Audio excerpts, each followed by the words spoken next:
Kaag sa numero 1 sa mga balita, subong adlaw.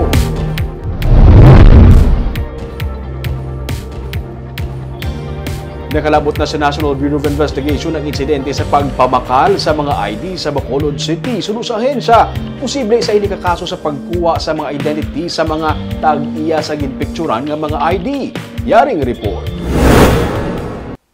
Isa ka informant ang nagpalabot sa igtalupangod sang NBI Bacolod sang insidente sa pagkadto sang Chinese national-looking nga babae sa Barangay Vista Alegre kung sa diin ginaligar nga kabaylo sang 400 pesos ginpicturan sini ang mga driver's license sa mga tricycle drivers. Sunod sa kay Attorney Jose Gabriel Jr., ang executive officer sang NBI, kay na lang sang aga sa ginpalabot sa ila igtalupangod ang ini nga kaso kag ini ang prioridad karon sa ilang nga opisina. NBI Manila man ang nagausisa sa alegasyon nga may duha ka Alice Go kag isa diri amo si Bamban Mayor Alice Go. Dugang pa ni Gabriel sa paglantaw niya posible tuyo nga kuwaon ang identity sa mga tricycle drivers. They took a photo dun sa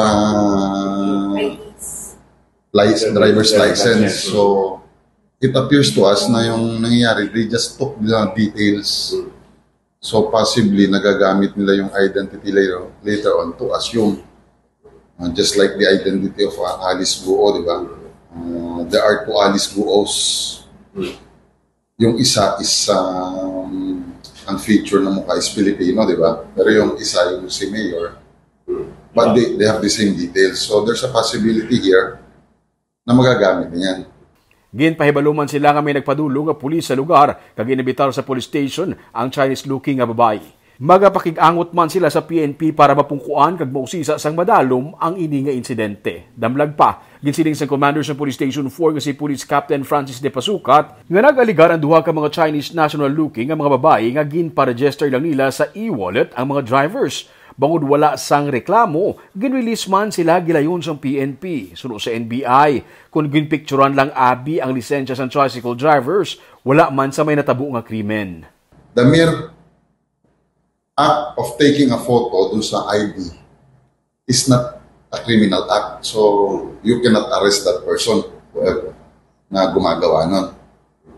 Now, ma-arrest mo siya. Kung nagpapalit register na siya, using the details dun sa license cards na nakuha nila.